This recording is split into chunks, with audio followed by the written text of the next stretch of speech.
রব্বুল আলামিন দুইটা তাকিদ করে বলেন, লামে তাকিদ আর নুনে তাকিদ, অর্থাৎ একটা কিছু বলার আগে দুইবার অবশ্যই বলছে। মনে করেন আপনি বললেন আমি মৌলভীবাজার যাব, এই কথাটা যতটা গুরুত্ব প্রদান করে, আপনি যদি বলেন আমি অবশ্যই মৌলভীবাজার যাব, বলেন তো আগের কথার চাইতে অবশ্যই যোগ করলে কথার গুরুত্ব বেশি না কম? আবার যদি বলে আমি অবশ্যই মৌলভীবাজার যাব, আগের দুই বাক্যের চাইতে দুইবার অবশ্যই বললে গুরুত্ব কম না বেশি? আল্লাহ তাআলার কোন কথা গুরুত্ব হওয়ার জন্য কোন তাকিদ দরকার নাই, কিন্তু মানুষের অভ্যাস হলো শব্দের আধিক্যের কারণে অনেক সময় গুরুত্ব দেয় বেশি। আমাদের খাসলাতের কারণে, অভ্যাসের কারণে আল্লাহ বলেন ওয়ালা নাবলুওয়ান্নাকুম বিশাইইম মিনাল খাউফ। আল্লাহ রাব্বুল আলামিন বলেন আমি অবশ্যই তোমাদের পরীক্ষা নিব মুমিন। পরীক্ষা কোন কোন বিষয়ের হবে? এক নম্বরে আল্লাহ তাআলা বলেন বিশাইইম মিনাল খাউফ, এক নম্বর ভয় ভীতির মাধ্যমে পরীক্ষা নেওয়া হবে। এই দুনিয়ায় কোন মুমিন যদি ঈমানের উপরে অটল অবিচল থাকতে চায়, হাজারো বাধা বিপত্তি ভয় ভীতির সম্মুখীন হওয়া লাগবে কি লাগবে না? এই দুনিয়াতে ঈমানের উপরে যারা আছে, যার ঈমান যত খাঁটি, যার ঈমান যত মজবুত, তার পরীক্ষাটাও তত মজবুত।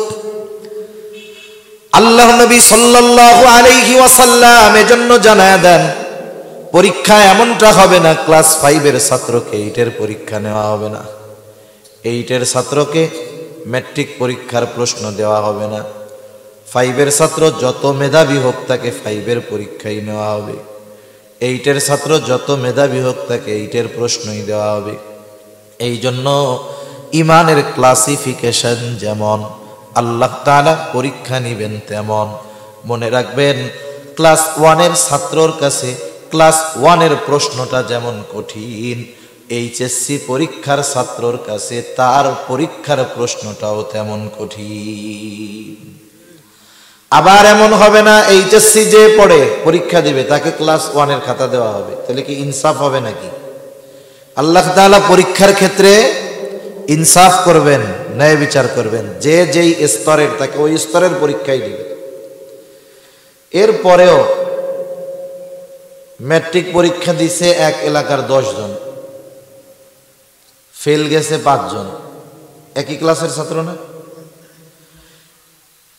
এখন যদি কেউ বলে যে তোমরা 10 জন একসাথে খেলাধুলা করতা, একই স্কুলে পড়তা, ওরা 5 জন পাস করলো, তোমরা 5 জন পাস করতে পারলা না কেন, ফেল গেলা কেন? একসাথেই তো চলতা। এইবার ওই ফেলের 5 জন যদি বলে চাচা পরীক্ষার প্রশ্ন বড় কঠিন ছিল, চাচা যদি পাল্টা প্রশ্ন করে তাইলে ওই 5 জনের প্রশ্ন আলাদা, তোমাদের 5 জনের প্রশ্ন মনে হয় আলাদা। বলবে না চাচা সবার প্রশ্ন সমান, একই প্রশ্ন। এইবার চাচা বলবে একই কলেজে পড়ো, একই স্কুলে পড়ো, একই স্যারের কাছে পড়ো, একই হলে পরীক্ষা দিলা, একই প্রশ্নই তোমাদের দেওয়া হলো, ওরা 5 জন গোল্ডেন এ প্লাস, তোমরা 2 জন 5 জন ফেল। তার মানে পরীক্ষার প্রশ্ন কঠিন এটা বলার কোনো সুযোগ নাই, বরং তোমরা টোটো কোম্পানির ম্যানেজার নিজেরাই পরীক্ষার প্রস্তুতি যথাযথভাবে নাও নাই। প্রত্যেক জামানায় আল্লাহ তাআলা এই বিষয়ের পরীক্ষাগুলো নেন। এই যে বিষয়গুলো বললাম এই বিষয়ের পরীক্ষা প্রত্যেক জামানার আলোকে আল্লাহ নেন, ইমানের আলোকে নেন। তার মানে ওই ভয়ের মাত্রা ওই পরিমাণই থাকে যে সব মুমিন পাশ করার যোগ্যতা রাখে, তবে পাশ তারাই করে যারা অটল অবিচল থাকে, আর ফেল তারাই করে যারা গাফলতি করে। কথা বুঝেন নাই? এজন্য এটা বলার সুযোগ নাই যে নবী রাসূলদের যে পরীক্ষা নিছে আমাদের কি সেটা নিবে নাকি? নবীজিও জানাই দিয়েছেন সেটা নিবে না। তো নবীজি বলেন আশাদ্দুন নাসি বালা আল আম্বিয়া, আশাদ্দুন নাসি বালা আল আম্বিয়া সুম্মাল আমসালু ফাল আমসাল। মানুষের মধ্যে সবচাইতে কঠিন পরীক্ষা নেওয়া হয় পয়গম্বর আলাইহিস সালামের। এরপরে ধারাবাহিকতার ক্রমান্বয়ে সিঁড়ি যত নিচে নামে পরীক্ষার কঠোরতা তত কমে। তার মানে ঈমানের আলোকেই আল্লাহ তাআলা পরীক্ষা নেবেন। এই জন্য মুমিনের ঈমানের প্রথম পরীক্ষা আল্লাহ তাআলা নেবেন ভয় ভীতির মাধ্যমে।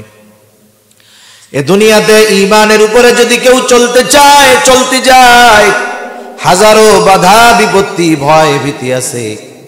পরিপূর্ণ দ্বীনের উপরে চললে পদে পদে বিপদ আছে। অনেক সময় বিপদ রাষ্ট্রীয়ভাবে আসে, অনেক সময় সামাজিকভাবে আসে, অনেক সময় দ্বীনের উপরে চলতে গেলে নিজের পরিবার থেকেও ভয় ভীতি বাধা আসে কি আসে না? হাজারো রকমের বাধা আসতে পারে। যেমন দেখেন বর্তমান দুনিয়ায় উলামায়ে কেরাম অনেক জেলখানায় আছে না নাই? সারা দুনিয়ায় উলামায়ে কেরাম আবদ্ধ আছে, জেলখানায় আছে, আমাদের দেশেও আছে। বলেন তো দুর্নীতি কইরা লন্ডনে বাড়ি বানানোর কারণে, টাকা পয়সা বিদেশে পাচার করার কারণে, জোরে বলে 7 মার্ডার করার কারণে এনারা যে জেলখানায় আছে একটাও খারাপ কারণ খুঁজে পাবেন না। তাহলে কেন ওনাদের উপরে এত চাপ, কেন ওনাদের ব্যাপারে এমন আচরণ? কারণ ওনারা হকের উপরে আছে, ঠিক কিনা বলেন? হকের উপরে থাকলে জেলখানায় যাওয়া লাগতে পারে। আবার এইটা মনে করার সুযোগ নাই যারা জেলখানায় যায় নাই এরা মনে হয় না হক, এইটা আবার না। তারা আমাদের চাইতে ঈমানের দিক দিয়ে অনেক পাওয়ারফুল। এই জন্য আল্লাহ রাব্বুল আলামিন তাদেরকে হয়তো বাতিলের ভয় ভীতির সম্মুখীন করে আল্লাহ তাআলা তাদেরকে পরীক্ষা নিচ্ছেন, রিমান্ডের মুখোমুখি করে আল্লাহ তাআলা তাদের পরীক্ষা নিচ্ছেন। আর ওই মানুষগুলোই যখন ঈমানের উপরে অটল অবিচল, আল্লাহ রাব্বুল আলামিন এই কারণে দুনিয়া এবং আখিরাতে তাদের মর্যাদা বাড়ায়া দিচ্ছে। মনে রাখবেন, ভালো কাজ করার কারণে যদি জেলে যাইতে হয়, বাহির হওয়ার পরে জেলে যাওয়ার আগের চাইতে মর্যাদা সম্মান আরো বাড়ায়া দেয় কে? আর চুরি ডাকাতি করে যেগুলা জেলে যায় ওদের সম্মান বাড়ে না। মানুষ আরো দেখলে কে দেখু যে চোর যায়, বলে কি বলে না? উপমা দিলে অনেক দেওয়া যাবে, আমি আর ওইদিকে যাব না। আমরা জানিবুল আলামিন দুইটা তাকিদ করে বলেন, লামে তাকিদ আর নুনে তাকিদ। অর্থাৎ একটা কিছু বলার আগে দুইবার অবশ্যই বলছে। মনে করেন আপনি বললেন আমি মৌলভী বাজার যাব, এই কথাটা যতটা গুরুত্ব প্রদান করে, আপনি যদি বলেন আমি অবশ্যই মৌলভী বাজার যাব, বলেন তো আগের কথার চাইতে অবশ্যই যোগ করলে কথার গুরুত্ব বেশি না কম? আবার যদি বলে আমি অবশ্যই মৌলভী বাজার যাব, আগের দুই বাক্যের চাইতে দুইবার অবশ্যই বললে গুরুত্ব কম না বেশি? আল্লাহ তাআলার কোন কথা গুরুত্ব হওয়ার জন্য কোন তাকিদ দরকার নাই, কিন্তু মানুষের অভ্যাস হলো শব্দের আধিক্যের কারণে অনেক সময় গুরুত্ব দেয় বেশি। আমাদের খাসলাতের কারণে, অভ্যাসের কারণে আল্লাহ বলেন ওয়ালা নাবলুওয়ান্নাকুম বিশাইইম মিনাল খাউফ। আল্লাহ রাব্বুল আলামিন বলেন আমি অবশ্যই তোমাদের পরীক্ষা নিব মুমিন। পরীক্ষা কোন কোন বিষয়ের হবে? এক নম্বরে আল্লাহ তাআলা বলেন বিশাইইম মিনাল খাউফ, এক নাম্বার ভয় ভীতির মাধ্যমে পরীক্ষা নেওয়া হবে। এই দুনিয়ায় কোন মুমিন যদি ঈমানের উপরে অটল অবিচল থাকতে চায়, হাজারো বাধা বিপত্তি ভয় ভীতির সম্মুখীন হওয়া লাগবে কি লাগবে না? এই দুনিয়াতে ঈমানের উপরে যারা আছে, যার ঈমান যত খাঁটি, যার ঈমান যত মজবুত, তার পরীক্ষাটাও তত মজবুত। আল্লাহ নবী সাল্লাল্লাহু আলাইহি ওয়াসাল্লাম এজন্য জানায়া দেন পরীক্ষা এমনটা হবে না ক্লাস 5 এর ছাত্রকে 8 এর পরীক্ষা নেওয়া হবে না, 8 এর ছাত্রকে ম্যাট্রিক পরীক্ষার প্রশ্ন দেওয়া হবে না, ফাইভের ছাত্র যত মেধাবী হোক তাকে ফাইভের পরীক্ষাই নেওয়া হবে, 8-এর ছাত্র যত মেধাবী হোক তাকে 8-এর প্রশ্নই দেওয়া হবে। এই জন্য ইমানের ক্লাসিফিকেশন যেমন আল্লাহ তাআলা পরীক্ষা নিবেন তেমন। মনে রাখবেন, ক্লাস 1-এর ছাত্রর কাছে ক্লাস 1-এর প্রশ্নটা যেমন কঠিন, এইচএসসি পরীক্ষার ছাত্রর কাছে তার পরীক্ষার প্রশ্নটাও তেমন কঠিন। আবার এমন হবে না এইচএসসি যে পড়ে পরীক্ষা দিবে তাকে ক্লাস 1-এর খাতা দেওয়া হবে, তাহলে কি ইনসাফ হবে নাকি?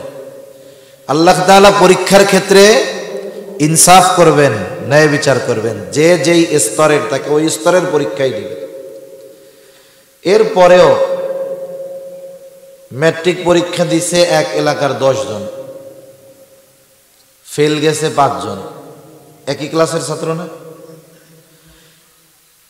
এখন যদি কেউ বলে যে তোমরা 10 জন একসাথে খেলাধুলা করতা, একই স্কুলে পড়তা, ওরা 5 জন পাশ করলো, তোমরা 5 জন পাশ করতে পারলা না কেন, ফেল গেলা কেন? একসাথেই তো চলতা। এইবার ওই ফেলের 5 জন যদি বলে চাচা পরীক্ষার প্রশ্ন বড় কঠিন ছিল, চাচা যদি পাল্টা প্রশ্ন করে তাইলে ওই 5 জনের প্রশ্ন আলাদা, তোমাদের 5 জনের প্রশ্ন মনে হয় আলাদা। বলবে না চাচা সবার প্রশ্ন সমান, একই প্রশ্ন। এইবার চাচা বলবে একই কলেজে পড়ো, একই স্কুলে পড়ো, একই স্যারের কাছে পড়ো, একই হলে পরীক্ষা দিলা, একই প্রশ্নই তোমাদের দেওয়া হলো, ওরা 5 জন গোল্ডেন এ প্লাস, তোমরা 2 জন 5 জন ফেল। তার মানে পরীক্ষার প্রশ্ন কঠিন এটা বলার কোনো সুযোগ নাই, বরং তোমরা টোটো কোম্পানির ম্যানেজার নিজেরাই পরীক্ষার প্রস্তুতি যথাযথভাবে নাও নাই। প্রত্যেক জামানায় আল্লাহ তাআলা এই বিষয়ের পরীক্ষাগুলো নেন। এই যে বিষয়গুলো বললাম, এই বিষয়ের পরীক্ষা প্রত্যেক জামানার আলোকে আল্লাহ নেন, ইমানের আলোকে নেন। তার মানে ওই ভয়ের মাত্রা ওই পরিমাণই থাকে যে সব মুমিন পাশ করার যোগ্যতা রাখে, তবে পাশ তারাই করে যারা অটল অবিচল থাকে, আর ফেল তারাই করে যারা গাফলতি করে। কথা বুঝেন নাই? এজন্য এটা বলার সুযোগ নাই যে নবী রাসূলদের যে পরীক্ষা নিছে আমাদের কি সেটা নিবে নাকি? নবীজিও জানাই দিয়েছেন সেটা নিবে না। তো নবীজি বলেন আশাদ্দুন নাসি বালা আল আম্বিয়া, আশাদ্দুন নাসি বালা আল আম্বিয়া সুম্মাল আমসালু ফাল আমসাল। মানুষের মধ্যে সবচাইতে কঠিন পরীক্ষা নেওয়া হয় পয়গম্বর আলাইহিস সালামের। এরপরে ধারাবাহিকতার ক্রমান্বয়ে সিঁড়ি যত নিচে নামে পরীক্ষার কঠোরতা তত কমে। তার মানে ইমানের আলোকেই আল্লাহ তাআলা পরীক্ষা নিবেন। এই জন্য মুমিনের ইমানের প্রথম পরীক্ষা আল্লাহ তাআলা নিবেন ভয় ভীতির মাধ্যমে। এ দুনিয়াতে ইমানের উপরে যদি কেউ চলতে চায়, চলতে যায়, হাজারো বাধা বিপত্তি ভয় ভীতি আছে। পরিপূর্ণ দ্বীনের উপরে চললে পদে পদে বিপদ আছে। অনেক সময় বিপদ রাষ্ট্রীয়ভাবে আসে, অনেক সময় সামাজিকভাবে আসে, অনেক সময় দ্বীনের উপরে চলতে গেলে নিজের পরিবার থেকেও ভয় ভীতি বাধা আসে কি আসে না? হাজারো রকমের বাধা আসতে পারে। যেমন দেখেন বর্তমান দুনিয়ায় ওলামায়ে কেরাম অনেক জেলখানায় আছে না নাই? সারা দুনিয়ায় ওলামায়ে কেরাম আবদ্ধ আছে, জেলখানায় আছে, আমাদের দেশেও আছে। বলেন তো দুর্নীতি কইরা লন্ডনে বাড়ি বানানোর কারণে, টাকা পয়সা বিদেশে পাচার করার কারণে, জোরে বলে 7 মার্ডার করার কারণে এনারা যে জেলখানায় আছে একটাও খারাপ কারণ খুঁজে পাবেন না।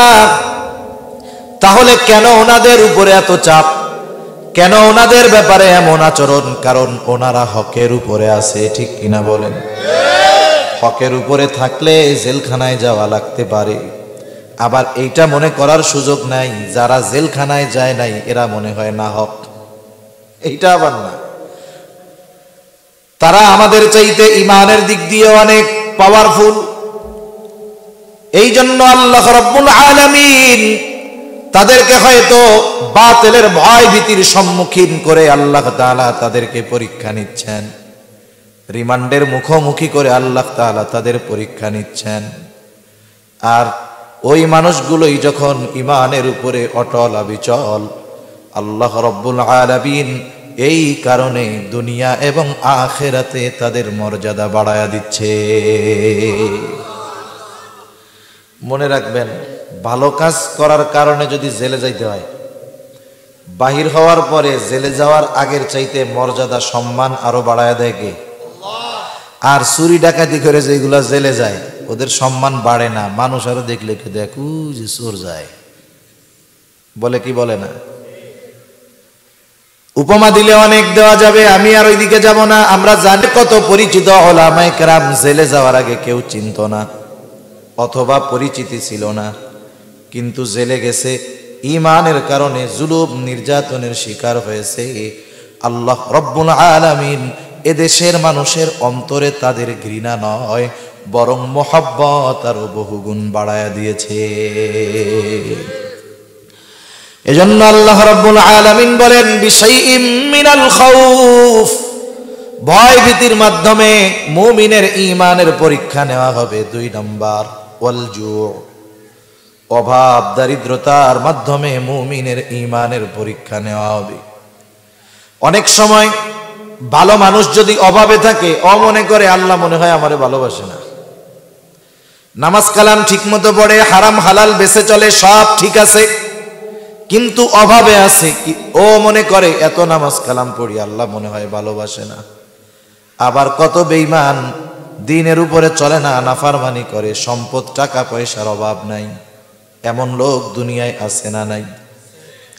অনেকে মনে করে সৌভাগ্য হলো অনেক টাকা পয়সা হওয়া, সৌভাগ্য হলো অনেক দিন বেঁচে থাকা।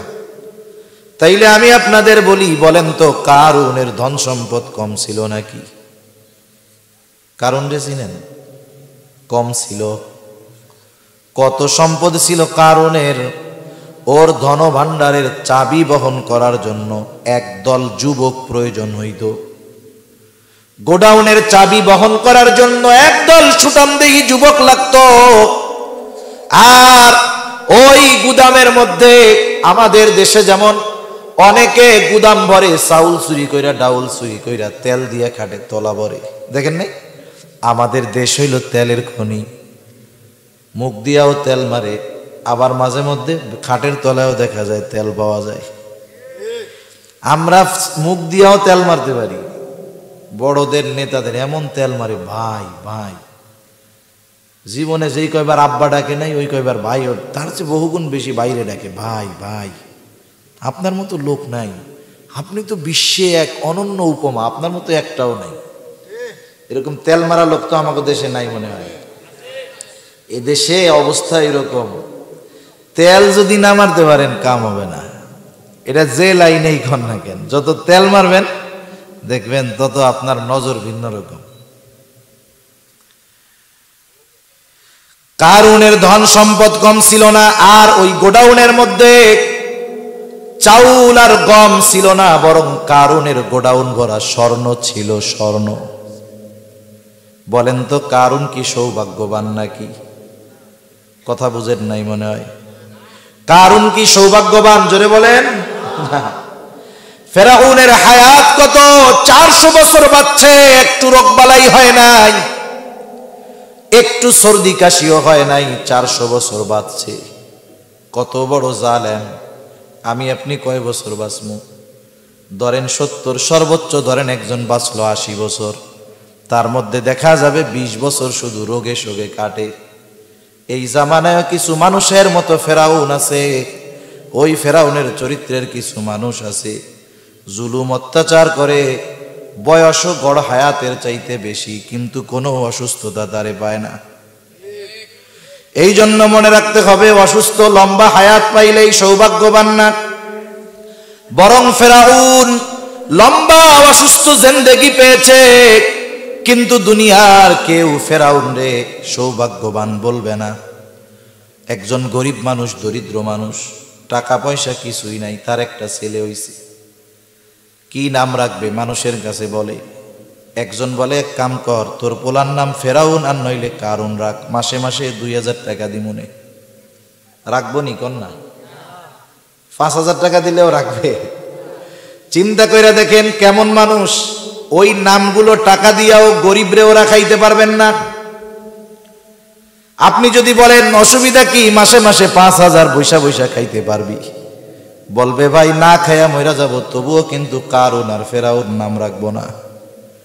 সেই জন্য সম্পদ থাকলেই সৌভাগ্যবান তা না, সম্পদ না থাকলেই যে দুর্ভাগ্যবান তা না, বরং আল্লাহ তাআলা মাঝে মধ্যে পরীক্ষা করার জন্য মানুষের রিজিকের মধ্যে সংকীর্ণতা দেয়। আল্লাহ তাআলা বলেন ওয়া আম্মাল ইনসানু ইযা মাবতালাহু ফাকাদারা আলাইহি রিজকাহ। আল্লাহ তাআলা বলেন তিনি মানুষের পরীক্ষা নেওয়ার জন্য রিজিকের মধ্যে সংকীর্ণতা দেয়। যেই মুমিন বোঝে যে আল্লাহ আমারে হয়তো অভাব দিয়ে পরীক্ষা নিচ্ছে, ওই মুমিন হতাশগ্রস্ত হয় না, বরং আল্লাহ তাআলার কাছে দোয়া করে। আর যে বোঝে না সে কিন্তু পরীক্ষায় ফেল হয়ে যায়। আমরা অনেক সময় মনে করি আল্লাহ তাআলা ভালোবাসলেই মনে হয় শুধু দিতেই থাকে, ভালো না বাসলে মনে হয় দেয় না। আসল বিষয় হলো অনেক সময় আল্লাহ তাআলা ভালোবাসার কারণে বান্দাকে অভাবগ্রস্ত রাখে।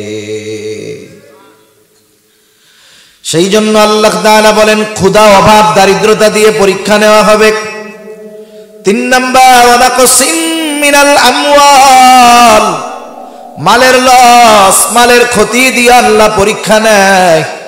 হইতে পারে দোকানদার দোকানে আগুন লেগে সব মাল সামানা পুড়ে ছাই, চোরে চুরি করে টাকা নিয়ে গেছে, যে কোনো ভাবে মালের ক্ষতি হইছে। আল্লাহ তাআলা চান বান্দাকে পরীক্ষা করার জন্য। এই জন্য দুনিয়ায় আমরা অনেক সময় দেখি যে যত বড় ইমানদার এই বিষয়ে তার পরীক্ষা আরো বেশি হয়। 4 নাম্বার পরীক্ষা আল্লাহ তাআলা বলেন ওয়াল আনফুস, জানের ক্ষতির মাধ্যমে আল্লাহ তাআলা পরীক্ষা নেন। মুফাসসিরিনে কেরাম বলেন জানের ক্ষতিটা 2 ভাবে হয়। একটা হলো স্বয়ং নিজের জানের ক্ষতির মাধ্যমে আল্লাহ তাআলা পরীক্ষা নেবেন, আমার আপনার নিজের জানের ক্ষতির মাধ্যমে। অথবা ক্ষতিটা আমার হবে না, তবে আরেকজনের হবে। দেখা যাবে সন্তান অসুস্থ হয়ে গেছে, বাবার সামনে সন্তান দুনিয়া থেকে চলে গেছে, মার সামনে মেয়ে দুনিয়া থেকে চলে গেছে। বলেন তো এই রকম পরীক্ষা আল্লাহ নেয় কি নেয় না?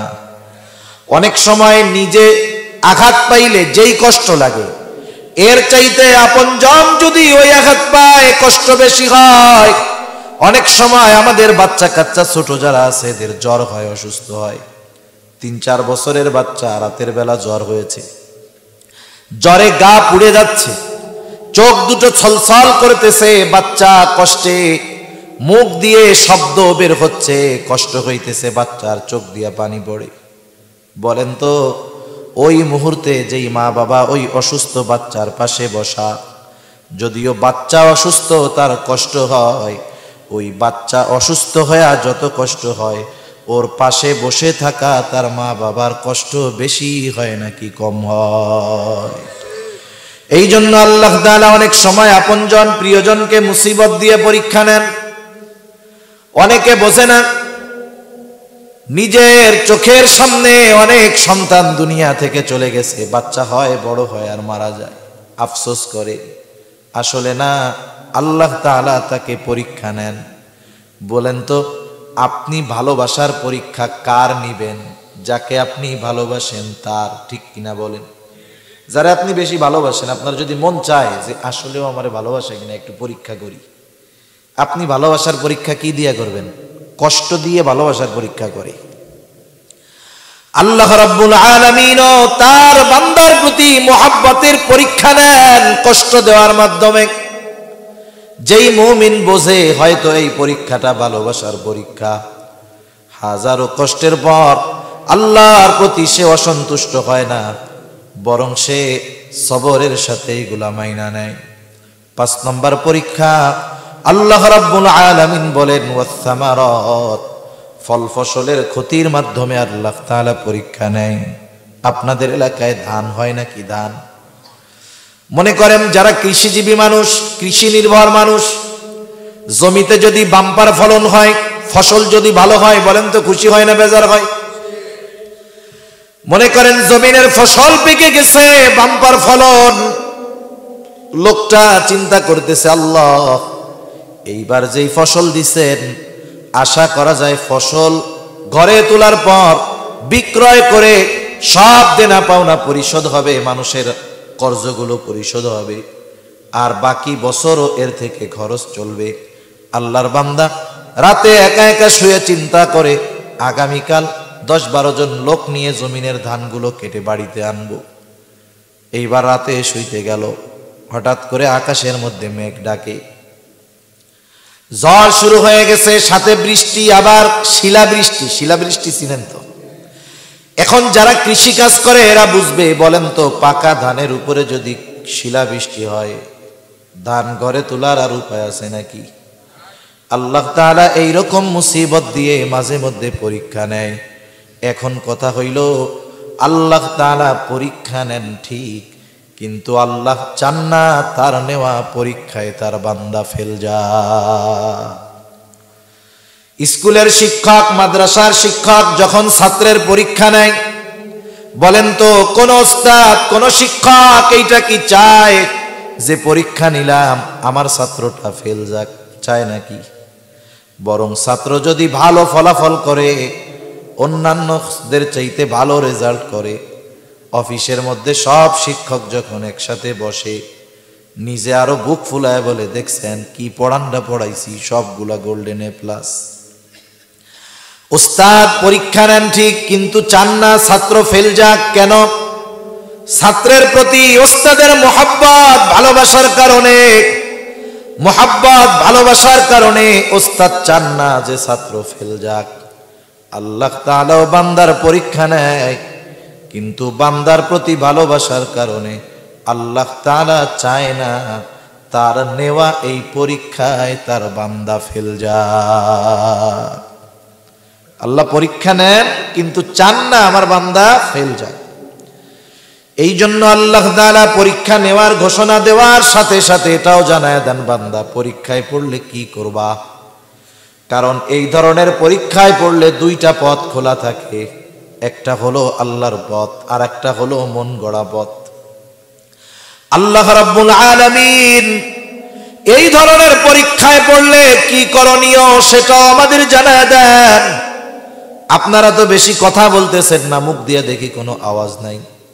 আমি একটু জিজ্ঞাসা করব, জবাব দিবেন জবান খুলে। বলেন তো আমাদেরকে সকল প্রকার বিপদ আপদ ও মুসিবত দেন কে? আরো জোরে বলেন না কে? তাহলে বিপদ আপদ মুসিবত যদি আসে আমরা কার কাছে সাহায্য চাইব? আল্লাহ তাআলা সেই কথাই বলেন, বান্দা আমি যেই মুসিবত দিয়েছি, আমি যেই বিপদ দিয়েছি রে বান্দা, ওই বিপদ থেকে আমি আল্লাহই তোমারে উদ্ধার করতে পারবো। শুধু আমি বিপদটা দিয়া দেখি যে তুমি আমি আল্লাহর দিকে ফিরে আসো কিনা, সাহায্য চাও কিনা। এই জন্য আল্লাহ তাআলা 2 আয়াত আগেই বলেন, ইয়া আইয়ুহাল্লাযীনা আমানুস্তাঈনু বিস-সাবরি ওয়াস-সালাহ। আল্লাহ তাআলা বলেন, হে ঈমানদারেরা, ইস্তাঈনু বিস-সাবরি ওয়াস-সালাহ, তোমরা আমি আল্লাহর কাছে বিপদ আপদ মুসিবতে সাহায্য চাও। আল্লাহ তাআলা বলেন, হে ঈমানদারেরা, তোমরা আমি আল্লাহর কাছে সাহায্য চাও, অর্থাৎ বিপদ আপদ মুসিবতে পড়লে আমি আল্লাহর কাছে সাহায্য চাও। এখন কথা, আল্লাহ আপনার কাছে কেমনে সাহায্য চাইব? আল্লাহ তাআলা বলেন, বান্দা টেনশনের কোনো কারণ নাই, বিস-সাবরি ওয়াস-সালাহ, আমি আল্লাহর কাছে সাহায্য চাও ধৈর্য আর নামাজের মাধ্যমে। তাহলে আল্লাহ তাআলার কাছে সাহায্য চাওয়ার মাধ্যম হলো 2টা। জোরে বলেন কয়টা? 1 নাম্বার হলো ধৈর্য, 2 নাম্বার হলো নামাজ।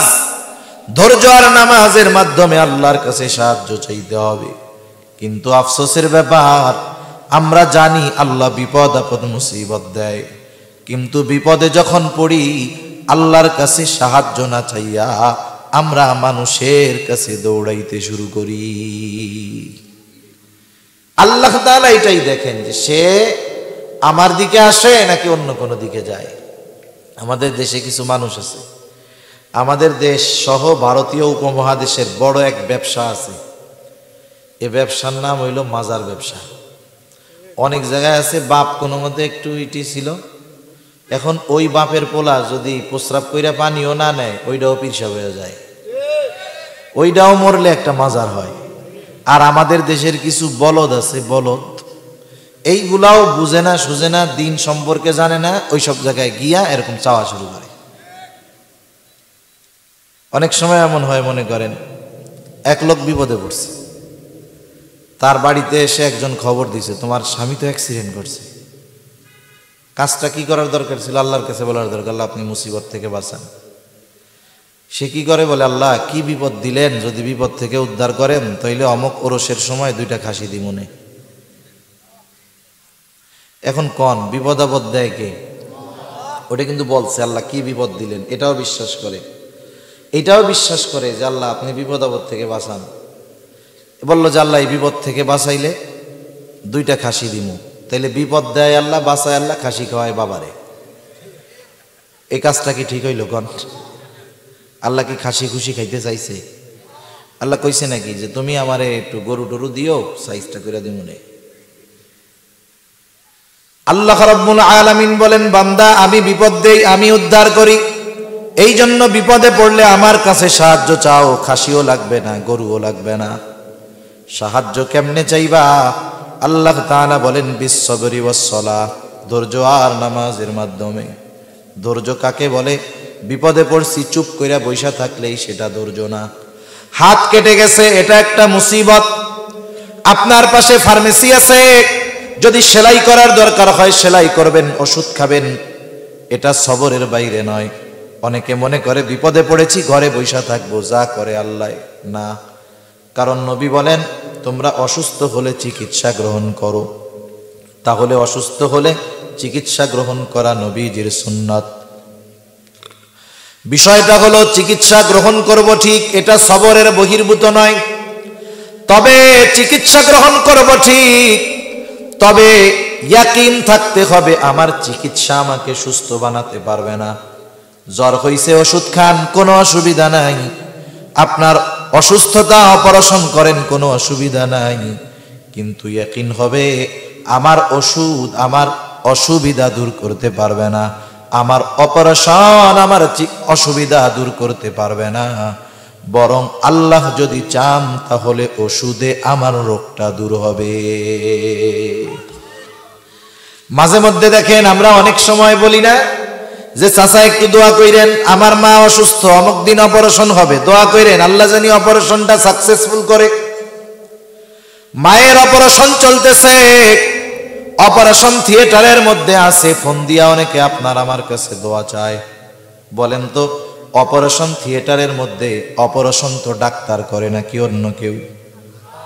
অপারেশন করে ডাক্তার, কিন্তু দুনিয়ার কেউ দোয়া চায় না যে চাচা দোয়া কইরেন ডাক্তার যেন অপারেশনটারে সাকসেসফুল করে। এইখানেই সবর এর কম্বিনেশন। মানুষ চিকিৎসা গ্রহণ করবে কিন্তু ভরসা করবে আল্লাহর উপর। সবর হলো বিপদ যেইটা আসবে সেই বিপদ থেকে বাঁচার বৈধ চেষ্টা করবে, চেষ্টাটা বৈধ হবে, সাথে সাথে তার ওই আসবাব চেষ্টার উপরে ভরসা হবে না, ভরসা হবে কার উপর? জোরে বলেন। ওই যে ডাক্তার অপারেশন করে বলে দোয়া কইরেন আল্লাহ তাআলা যেন অপারেশনটা সাকসেসফুল কইরা দেয়। তাহলে অপারেশন করে ডাক্তার, কিন্তু ডাক্তার সাকসেসফুল করতে পারে না। অপারেশন যিনি সাকসেসফুল করেন তিনি কে? এই দুনিয়ার ডাক্তারদের যদি অপারেশন সাকসেসফুল করার ক্ষমতা থাকতো তাইলে অপারেশন থিয়েটার থেকে কোনো লোক মারা যাইত না। এটাই হলো সবরের কম্বিনেশন। বিপদে পড়েছি, ওই বিপদ থেকে বাঁচার বৈধ চেষ্টা করব, তবে চেষ্টার উপরে ভরসা নয়, ভরসা কার উপর? এখন আল্লাহ যেহেতু বিপদ থেকে বাঁচায়, আল্লাহর সাথেও সম্পর্কটা গভীর করার দরকার আছে না নাই? কত পরিচিত ওলামায়ে কেরাম জেলে যাওয়ার আগে কেউ চিনত না, অথবা পরিচিতি ছিল না, কিন্তু জেলে গেছে ইমানের কারণে জুলুম নির্যাতনের শিকার হয়েছে, আল্লাহ রব্বুল আলামিন এদেশের মানুষের অন্তরে তাদের ঘৃণা নয়, বরং মোহাব্বত আরো বহুগুণ বাড়ায়া দিয়েছে। এজন্য আল্লাহ রাব্বুল আলামিন বলেন, বিশাইইম মিনাল খাউফ, ভয় ভীতির মাধ্যমে মুমিনের ঈমানের পরীক্ষা নেওয়া হবে। 2 নাম্বার ওয়াল জু', অভাব দারিদ্রতার মাধ্যমে মুমিনের ঈমানের পরীক্ষা নেওয়া হবে। অনেক সময় ভালো মানুষ যদি অভাবে থাকে, মনে করে আল্লাহ মনে হয় আমারে ভালোবাসে না। নামাজ কালাম ঠিক মতো পড়ে, হারাম হালাল বেঁচে চলে, সব ঠিক আছে, কিন্তু অভাবে আছে, ও মনে করে এত নামাজ কালাম পড়ি আল্লাহ মনে হয় ভালোবাসে না। আবার কত বেঈমান, দ্বীনের উপরে চলে না, নাফরমানি করে, সম্পদ টাকা পয়সার অভাব নাই, এমন লোক দুনিয়ায় আছে না নাই? অনেকে মনে করে সৌভাগ্য হলো অনেক টাকা পয়সা হওয়া, সৌভাগ্য হলো অনেক দিন বেঁচে থাকা। তাইলে আমি আপনাদের বলি, বলেন তো কারুনের ধন সম্পদ কম ছিল নাকি? কারুন রে চিনেন? কম ছিল। কত সম্পদ ছিল কারুনের? ওর ধন ভাণ্ডারের চাবি বহন করার জন্য একদল যুবক প্রয়োজন হইত। গোডাউনের চাবি বহন করার জন্য একদল সুঠামদেহী যুবক লাগতো। আর ওই গুদামের মধ্যে আমাদের দেশে যেমন অনেকে গুদাম ভরে চাউল চুরি কইরা, ডাউল চুরি কইরা, তেল দিয়ে খাটে তলা ভরে, দেখেন নাই? আমাদের দেশ হইল তেলের খনি, মুখ দিয়াও তেল মারে, আবার মাঝে মধ্যে খাটের তলায়ও দেখা যায় তেল পাওয়া যায়। আমরা মুখ দিয়াও তেল মারতে পারি, বড়দের নেতাদের এমন তেল মারে, ভাই ভাই। জীবনে যেই কয়বার আব্বা ডাকে নাই, ওই কয়বার ভাই, তার চেয়ে বহুগুণ বেশি বাইরে ডাকে, ভাই ভাই। আপনার মতো লোক নাই, আপনি তো বিশ্বে এক অনন্য উপমা, আপনার মতো একটাও নাই। এরকম তেল মারা লোক তো আমাদের দেশে নাই মনে হয়। এদেশে অবস্থা এরকম, তেল যদি না মারতে পারেন কাম হবে না। এটা যে লাইনেই কর না কেন, যত তেল মারবেন দেখবেন তত আপনার নজর ভিন্ন রকম। কারুনের ধন সম্পদ কম ছিল না, আর ওই গোডাউনের মধ্যে চাউল আর গম ছিল না, বরং কারুনের গোডাউন ভরা স্বর্ণ ছিল, স্বর্ণ। বলেন তো কারুন কি সৌভাগ্যবান নাকি?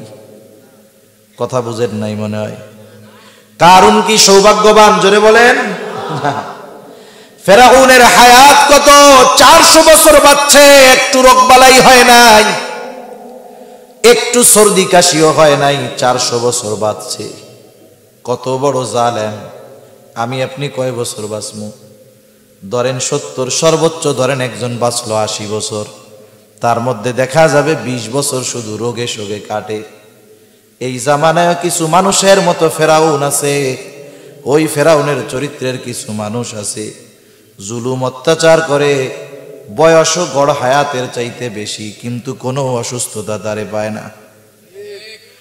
এই জন্য মনে রাখতে হবে, অসুস্থ লম্বা হায়াত পাইলেই সৌভাগ্যবান না, বরং ফেরাউন লম্বা অসুস্থ জিন্দেগি পেয়েছে, কিন্তু দুনিয়ার কেউ ফেরাউন রে সৌভাগ্যবান বলবে না। একজন গরিব মানুষ, দরিদ্র মানুষ, টাকা পয়সা কিছুই নাই, তার একটা ছেলে হইছে, কি নাম রাখবে? মানুষের কাছে বলে, একজন বলে এক কাম কর, তোর পোলার নাম ফেরাউন আর নইলে কারুন রাখ, মাসে মাসে 2000 টাকা দিমুনে। রাখবো নি কন্যা? 5000 টাকা দিলেও রাখবে। চিন্তা করে দেখেন কেমন মানুষ। ওই নামগুলো টাকা দিয়াও গরিবরে ওরা খাইতে পারবেন না। আপনি যদি বলেন অসুবিধা কি, মাসে মাসে 5000 বৈশা বৈশা খাইতে পারবি, বলবে ভাই না খাইয়া মইরা যাব, তবুও কিন্তু কারুন আর ফেরাউন নাম রাখবো না। সেই জন্য সম্পদ থাকলেই সৌভাগ্যবান তা না, সম্পদ না থাকলেই যে দুর্ভাগ্যবান তা না, বরং আল্লাহ তাআলা মাঝে মধ্যে পরীক্ষা করার জন্য মানুষের রিজিকের মধ্যে সংকীর্ণতা দেয়। আল্লাহ তাআলা বলেন, ওয়া আম্মাল ইনসানু ইযা মাবতালাহু ফাকাদারা আলাইহি রিজকাহ। আল্লাহ তাআলা বলেন, তিনি মানুষের পরীক্ষা নেওয়ার জন্য রিজিকের মধ্যে সংকীর্ণতা দেয়। যেই মুমিন বোঝে যে আল্লাহ আমারে হয়তো অভাব দিয়ে পরীক্ষা নিচ্ছে, ওই মুমিন হতাশগ্রস্ত হয় না, বরং আল্লাহ তাআলার কাছে দোয়া করে। আর যে বোঝে না সে কিন্তু পরীক্ষায় ফেল হয়ে যায়। আমরা অনেক সময় মনে করি আল্লাহ তাআলা ভালোবাসলেই মনে হয় শুধু দিতেই থাকে, ভালো না বাসলে মনে হয় দেয় না। আসল বিষয় হলো অনেক সময় আল্লাহ তাআলা ভালোবাসার কারণে বান্দাকে অভাবগ্রস্ত রাখে। সেই জন্য আল্লাহ তাআলা বলেন ক্ষুধা, অভাব, দারিদ্রতা দিয়ে পরীক্ষা নেওয়া হবে। 3 নাম্বার ওয়ানাকসিম মিনাল আমওয়াল, মালের লস, মালের ক্ষতি দিয়ে আল্লাহ পরীক্ষা নেয়। হইতে পারে দোকানদার দোকানে আগুন লেগে সব মাল সামানা পুড়ে ছাই, চোরে চুরি করে টাকা নিয়ে গেছে, যে কোনো ভাবে মালের ক্ষতি হইছে। আল্লাহ তাআলা চান বান্দাকে পরীক্ষা করার জন্য। এই জন্য দুনিয়ায় আমরা অনেক সময় দেখি যে যত বড় ইমানদার এই বিষয়ে তার পরীক্ষা আরো বেশি হয়। 4 নাম্বার পরীক্ষা আল্লাহ তাআলা বলেন ওয়াল আনফুস, জানের ক্ষতির মাধ্যমে আল্লাহ তাআলা পরীক্ষা নেন। মুফাসসিরিন কেরাম বলেন জানের ক্ষতিটা 2 ভাবে হয়। একটা হলো স্বয়ং নিজের জানের ক্ষতির মাধ্যমে আল্লাহ তাআলা পরীক্ষা নেবেন, আমার আপনার নিজের জানের ক্ষতির মাধ্যমে। অথবা ক্ষতিটা আমার হবে না, তবে আরেকজনের হবে। দেখা যাবে সন্তান অসুস্থ হয়ে গেছে, বাবার সামনে সন্তান দুনিয়া থেকে চলে গেছে, মার সামনে মেয়ে দুনিয়া থেকে চলে গেছে। বলেন তো এই রকম পরীক্ষা আল্লাহ নেয় কি নেয় না? অনেক সময় নিজে আঘাত পাইলে যেই কষ্ট লাগে, এর চাইতে আপনজন যদি ওই আঘাত পায় কষ্ট বেশি হয়। অনেক সময় আমাদের বাচ্চা কাচ্চা ছোট যারা আছে এদের জ্বর হয়, অসুস্থ হয়। 3-4 বছরের বাচ্চা রাতের বেলা জ্বর হয়েছে, জ্বরে গা পুড়ে যাচ্ছে, চোখ দুটো ছলছল করতেছে, বাচ্চা কষ্টে মুখ দিয়ে শব্দ বের হচ্ছে, কষ্ট হইতেছে, বাচ্চার চোখ দিয়া পানি পড়ে। বলেন তো ওই মুহূর্তে যেই মা বাবা ওই অসুস্থ বাচ্চার পাশে বসা, যদিও বাচ্চা অসুস্থ তার কষ্ট হয়, ওই বাচ্চা অসুস্থ হয়ে যত কষ্ট হয় ওর পাশে বসে থাকা তার মা বাবার কষ্ট বেশি হয় নাকি কম হয়? এই জন্য আল্লাহ তাআলা অনেক সময় আপনজন প্রিয়জনকে মুসিবত দিয়ে পরীক্ষা নেন। অনেকে বোঝে না, নিজের চোখের সামনে অনেক সন্তান দুনিয়া থেকে চলে গেছে, বাচ্চা হয়, বড় হয় আর মারা যায়, আফসোস করে। আসলে না, আল্লাহ তাআলা তাকে পরীক্ষা নেন। বলেন তো আপনি ভালোবাসার পরীক্ষা কার নিবেন? যাকে আপনি ভালোবাসেন তার, ঠিক কিনা বলেন? যারা আপনি বেশি ভালোবাসেন, আপনার যদি মন চায় যে আসলেও আমারে ভালোবাসে কিনা একটু পরীক্ষা করি, আপনি ভালোবাসার পরীক্ষা কি দিয়ে করবেন? কষ্ট দিয়ে ভালোবাসার পরীক্ষা করে। আল্লাহ রাব্বুল আলামিন তার বান্দার প্রতি মুহাব্বতের পরীক্ষা নেন কষ্ট দেওয়ার মাধ্যমে। যেই মুমিন বোঝে হয়তো এই পরীক্ষাটা ভালোবাসার পরীক্ষা, হাজারো কষ্টের পর আল্লাহর প্রতি সে অসন্তুষ্ট হয় না, বরং সে সবরের সাথে এগুলা মাইনা নেয়। 5 নম্বর পরীক্ষা আল্লাহ রাব্বুল আলামিন বলেন ওয়াসসামারাত, ফল ফসলের ক্ষতির মাধ্যমে আল্লাহ তাআলা পরীক্ষা নেয়। আপনাদের এলাকায় ধান হয় নাকি? ধান মনে করেন যারা কৃষিজীবী মানুষ, কৃষি নির্ভর মানুষ, জমিতে যদি বাম্পার ফলন হয়, ফসল যদি ভালো হয়, বলেন তো খুশি হয় না বেজার হয়? মনে করেন জমিনের ফসল পেকে গেছে, বাম্পার ফলন, লোকটা চিন্তা করতেছে আল্লাহ এইবার যেই ফসল দিছেন আশা করা যায় ফসল ঘরে তোলার পর বিক্রয় করে সব দেনা পাওনা পরিশোধ হবে, মানুষের কর্জগুলো পরিশোধ হবে, আর বাকি বছরও এর থেকে খরচ চলবে। আল্লাহর বান্দা রাতে একা একা শুয়ে চিন্তা করে আগামীকাল 10-12 জন লোক নিয়ে জমিনের ধানগুলো কেটে বাড়িতে আনবো। এইবার রাতে শুইতে গেল, হঠাৎ করে আকাশের মধ্যে মেঘ ডাকে, ঝড় শুরু হয়ে গেছে, সাথে বৃষ্টি, আবার শিলাবৃষ্টি। শিলাবৃষ্টি চিনেন তো? এখন যারা কৃষি কাজ করে এরা বুঝবে। বলেন তো পাকা ধানের উপরে যদি শিলাবৃষ্টি হয়, ধান ঘরে তোলার আর উপায় আছে নাকি? আল্লাহ তাআলা এইরকম মুসিবত দিয়ে মাঝে মধ্যে পরীক্ষা নেয়।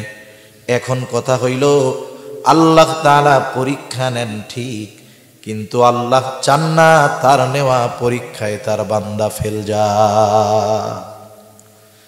স্কুলের শিক্ষক, মাদ্রাসার শিক্ষক যখন ছাত্রের পরীক্ষা নেয়, বলেন তো কোন ওস্তাদ, কোন শিক্ষক এইটা কি চায় যে পরীক্ষা নিলাম আমার ছাত্রটা ফেল যাক? চায় নাকি? বরং ছাত্র যদি ভালো ফলাফল করে, অন্যান্যদের চাইতে ভালো রেজাল্ট করে, অফিসের মধ্যে সব শিক্ষক যখন একসাথে বসে, নিজে আরো বুক ফুলায় বলে, দেখছেন কি পড়ানটা পড়াইছি, সবগুলা গোল্ডেন এ প্লাস। ওস্তাদ পরীক্ষা নেন ঠিক, কিন্তু চান না ছাত্র ফেল যাক। কেন? ছাত্রের প্রতি ওস্তাদের মোহাব্বত, ভালোবাসার কারণে, মোহাব্বত ভালোবাসার কারণে ওস্তাদ চান না যে ছাত্র ফেল যাক। আল্লাহ তাআলাও বান্দার পরীক্ষা নেয়, কিন্তু বান্দার প্রতি ভালোবাসার কারণে আল্লাহ তাআলা চায় না তার নেওয়া এই পরীক্ষায় তার বান্দা ফেল যাক। আল্লাহ পরীক্ষা নেন কিন্তু চান না আমার বান্দা ফেল যাক। এই জন্য আল্লাহ তাআলা পরীক্ষা নেওয়ার ঘোষণা দেওয়ার সাথে সাথে এটাও জানায় দেন, বান্দা পরীক্ষায় পড়লে কি করবা। কারণ এই ধরনের পরীক্ষায় পড়লে দুইটা পথ খোলা থাকে, একটা হলো আল্লাহর পথ, আর একটা হলো মন গড়া পথ। আল্লাহ রাব্বুল আলামিন এই ধরনের পরীক্ষায় পড়লে কি করণীয় সেটাও আমাদের জানায় দেন। আপনারা তো বেশি কথা বলতেছেন না, মুখ দিয়ে দেখি কোনো আওয়াজ নাই। আমি একটু জিজ্ঞাসা করব, জবাব দিবেন জবান খুলে। বলেন তো, আমাদেরকে সকল প্রকার বিপদ আপদ ও মুসিবত দেন কে? আরো জোরে বলেন না কে? তাহলে বিপদ আপদ মুসিবত যদি আসে, আমরা কার কাছে সাহায্য চাইব? আল্লাহ তাআলা সেই কথাই বলেন, বান্দা আমি যেই মুসিবত দিয়েছি, আমি যেই বিপদ দিয়েছি রে বান্দা, ওই বিপদ থেকে আমি আল্লাহই তোমারে উদ্ধার করতে পারবো। শুধু আমি বিপদটা দিয়া দেখি যে তুমি আমি আল্লাহর দিকে ফিরে আসো কিনা, সাহায্য চাও কিনা। এই জন্য আল্লাহ তাআলা দুই আয়াত আগেই বলেন, ইয়া আইয়ুহাল্লাযীনা আমানুস্তাঈনু বিস-সাবরি ওয়াস-সালাহ। আল্লাহ তাআলা বলেন, হে ঈমানদারেরা, ইস্তাঈনু বিস-সাবরি ওয়াস-সালাহ, তোমরা আমি আল্লাহর কাছে বিপদ আপদ মুসিবতে সাহায্য চাও। আল্লাহ তাআলা বলেন, হে ঈমানদারেরা, তোমরা আমি আল্লাহর কাছে সাহায্য চাও, অর্থাৎ বিপদ আপদ মুসিবতে পড়লে আমি আল্লাহর কাছে সাহায্য চাও। এখন কথা, আল্লাহ আপনার কাছে কেমনে সাহায্য চাইব? আল্লাহ তাআলা বলেন, বান্দা টেনশনের কোনো কারণ নাই, বিস-সাবরি ওয়াস-সালাহ, আমি আল্লাহর কাছে সাহায্য চাও ধৈর্য আর নামাজের মাধ্যমে। তাহলে আল্লাহ তাআলার কাছে সাহায্য চাওয়ার মাধ্যম হলো দুইটা। জোরে বলেন কয়টা? এক নাম্বার হলো ধৈর্য, দুই নাম্বার হলো নামাজ। ধৈর্য আর নামাজের মাধ্যমে আল্লাহর কাছে সাহায্য চাইতে হবে। কিন্তু আফসোসের ব্যাপার, আমরা জানি আল্লাহ বিপদ আপদ মুসিবত দেয়, কিন্তু বিপদে যখন পড়ি আল্লাহর কাছে সাহায্য না চাইয়া আমরা মানুষের কাছে দৌড়াইতে শুরু করি। আল্লাহ তাআলা এটাই দেখেন যে সে আমার দিকে আসে নাকি অন্য কোনো দিকে যায়। আমাদের দেশে কিছু মানুষ আছে, আমাদের দেশ সহ ভারতীয় উপমহাদেশের বড় এক ব্যবসা আছে, এ ব্যবসার নাম হইল মাজার ব্যবসা। অনেক জায়গায় আছে বাপ কোনো মতে একটু ইটি ছিল, এখন ওই বাপের পোলা যদি প্রস্রাব কইরা পানিও না নেয়, ওইটাও পিরসাব হয়ে যায়, ওইটাও মরলে একটা মাজার হয়। আর আমাদের দেশের কিছু বলদ আছে, বলদ এইগুলাও বুঝে না সুঝে না, দিন সম্পর্কে জানে না, ওই সব জায়গায় গিয়া এরকম চাওয়া শুরু করে। অনেক সময় এমন হয়, মনে করেন এক লোক বিপদে পড়ছে, তার বাড়িতে এসে একজন খবর দিছে, তোমার স্বামী তো অ্যাক্সিডেন্ট করছে। কাজটা কি করার দরকার ছিল? আল্লাহর কাছে বলার দরকার, আল্লাহ আপনি মুসিবত থেকে বাঁচান। সে কি করে বলে, আল্লাহ কি বিপদ দিলেন, যদি বিপদ থেকে উদ্ধার করেন তাইলে অমুক ওরসের সময় 2টা খাসি দি মনে। এখন কোন বিপদ আপদ দেয় কে? ওটা কিন্তু বলছে আল্লাহ কি বিপদ দিলেন, এটাও বিশ্বাস করে। এটাও বিশ্বাস করে যে আল্লাহ আপনি বিপদ আপদ থেকে বাঁচান। বললো যে আল্লাহ এই বিপদ থেকে বাঁচাইলে 2টা খাসি দিমু। তাইলে বিপদ দেয় আল্লাহ, বাঁচায় আল্লাহ, খাসি খাওয়ায় বাবারে। এই কাজটা কি ঠিক হইল কন? আল্লাহ কি খাসি খুশি খাইতে চাইছে? আল্লাহ কইছে নাকি যে তুমি আমারে একটু গরু টরু দিও, সাইজটা করে দিমুনে? আল্লাহ রাব্বুল আলামিন বলেন, বান্দা আমি বিপদ দেই, আমি উদ্ধার করি। এই জন্য বিপদে পড়লে আমার কাছে সাহায্য চাও, খাসিও লাগবে না, গরুও লাগবে না। সাহায্য কেমনে চাইবা? আল্লাহ তাআলা বলেন বিসসবরি ওয়াসসালাহ, ধৈর্য আর নামাজের মাধ্যমে। ধৈর্য কাকে বলে? বিপদে পড়ছি চুপ কইরা বইসা থাকলেই সেটা ধৈর্য না। হাত কেটে গেছে, এটা একটা মুসিবত। আপনার পাশে ফার্মেসি আছে, যদি সেলাই করার দরকার হয় সেলাই করবেন, ওষুধ খাবেন, এটা সবরের বাইরে নয়। অনেকে মনে করে বিপদে পড়েছি ঘরে বইসা থাকবো, যা করে আল্লাহ। না, কারণ নবী বলেন তোমরা অসুস্থ হলে চিকিৎসা গ্রহণ করো। তাহলে অসুস্থ হলে চিকিৎসা গ্রহণ করা নবীজির সুন্নাত। বিষয়টা হলো চিকিৎসা গ্রহণ করব ঠিক, এটা সবরের বহির্ভূত নয়। তবে চিকিৎসা গ্রহণ করব ঠিক, তবে ইয়াকিন থাকতে হবে আমার চিকিৎসা আমাকে সুস্থ বানাতে পারবে না। জ্বর হইছে ওষুধ খান, কোনো অসুবিধা নাই। আপনার অসুস্থতা অপারেশন করেন, কোনো অসুবিধা নাই। কিন্তু ইয়াকিন হবে আমার ওষুধ আমার অসুবিধা দূর করতে পারবে না, আমার অপারেশন আমার অসুবিধা দূর করতে পারবে না। বরং আল্লাহ যদি চান তাহলে ওষুধে আমার রোগটা দূর হবে। মাঝে মধ্যে দেখেন আমরা অনেক সময় বলি না যে চাচা একটু দোয়া কইরেন, আমার মা অসুস্থ, অমুক দিন অপারেশন হবে, দোয়া কইরেন আল্লাহ জানি অপারেশনটা সাকসেসফুল করে। মায়ের অপারেশন চলতেছে, অপারেশন থিয়েটারের মধ্যে আছে, ফোন দিয়া অনেকে আপনার আমার কাছে দোয়া চায়। বলেন তো অপারেশন থিয়েটারের মধ্যে অপারেশন তো ডাক্তার করে নাকি অন্য কেউ? অপারেশন করে ডাক্তার, কিন্তু দুনিয়ার কেউ দোয়া চায় না যে চাচা দোয়া কইরেন ডাক্তার যেন অপারেশনটারে সাকসেসফুল করে। এইখানেই সবর এর কম্বিনেশন। মানুষ চিকিৎসা গ্রহণ করবে কিন্তু ভরসা করবে আল্লাহর উপর। সবর হলো বিপদ যেইটা আসবে সেই বিপদ থেকে বাঁচার বৈধ চেষ্টা করবে, চেষ্টাটা বৈধ হবে, সাথে সাথে তার ওই আসবাব চেষ্টার উপরে ভরসা হবে না, ভরসা হবে কার উপর? জোরে বলেন। ওই যে ডাক্তার অপারেশন করে বলে দোয়া কইরেন আল্লাহ তাআলা যেন অপারেশনটা সাকসেসফুল কইরা দেয়। তাহলে অপারেশন করে ডাক্তার, কিন্তু ডাক্তার সাকসেসফুল করতে পারে না। অপারেশন যিনি সাকসেসফুল করেন তিনি কে? এই দুনিয়ার ডাক্তারদের যদি অপারেশন সাকসেসফুল করার ক্ষমতা থাকতো তাইলে অপারেশন থিয়েটার থেকে কোনো লোক মারা যাইতো না। এটাই হলো সবরের কম্বিনেশন। বিপদে পড়েছি, ওই বিপদ থেকে বাঁচার বৈধ চেষ্টা করব, তবে চেষ্টার উপরে ভরসা নয়, ভরসা কার উপর? এখন আল্লাহ যেহেতু বিপদ থেকে বাঁচায়, আল্লাহর সাথেও সম্পর্কটা গভীর করার দরকার আছে না নাই? বান্দার সাথে আল্লাহ তাআলার সম্পর্ক গভীরের অন্যতম মাধ্যম হলো নামাজ। এই জন্য আল্লাহ তাআলা বলেন বিসসবরি ওয়াসসালাহ, ধৈর্যের সাথে সাথে নামাজের মাধ্যমেও সাহায্য চাও। নামাজ হলো এমন এক ইবাদত যার মাধ্যমে বান্দা আল্লাহর সাথে সরাসরি কথাবার্তায় লিপ্ত হয়। সুবহানাল্লাহ বলেন।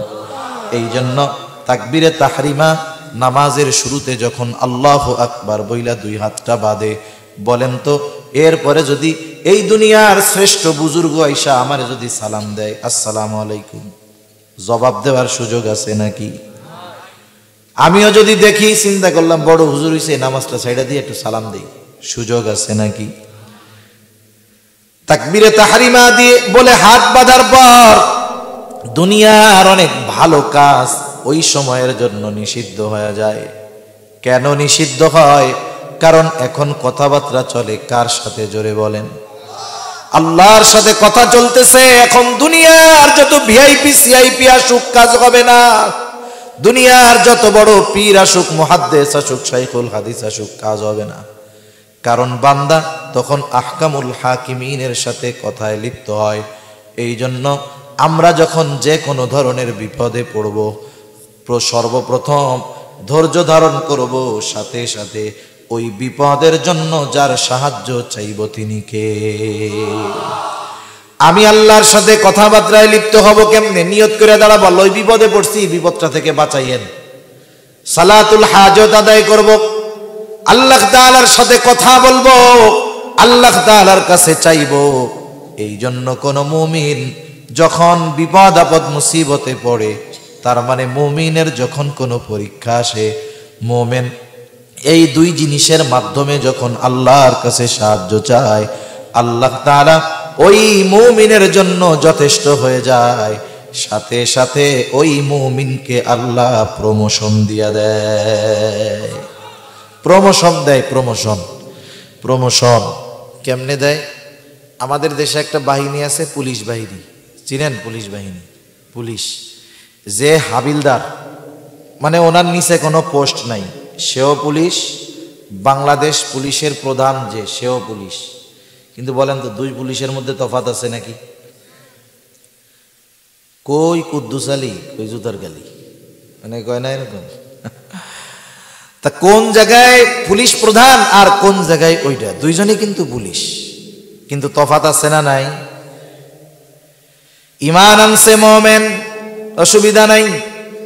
তবে বিপদ আপদ মুসিবতে এই দুই পদ্ধতি যে অবলম্বন করে, সে কিন্তু সাধারণ মুমিন না। এই জন্য আয়াতের শুরুতে আল্লাহ বলছেন, ইয়া আইয়ুহাল্লাযীনা আমানুস্তাঈনু বিস-সাবরি ওয়াস-সালাহ। ঈমানদার বলে ডাক দিয়েছেন, হে ঈমানদারেরা, আমি আল্লাহর কাছে ধৈর্য আর নামাজের মাধ্যমে সাহায্য চাও। এরপরে কিন্তু আল্লাহ এমনটা বলেন নাই, ইন্নাল্লাহা মাআল মুমিনিন, এইটা কোন নাই। কেমন যেন আল্লাহ বলেন, বান্দা, যে এই দুই পদ্ধতি অবলম্বন করে যেই মুমিন সাহায্য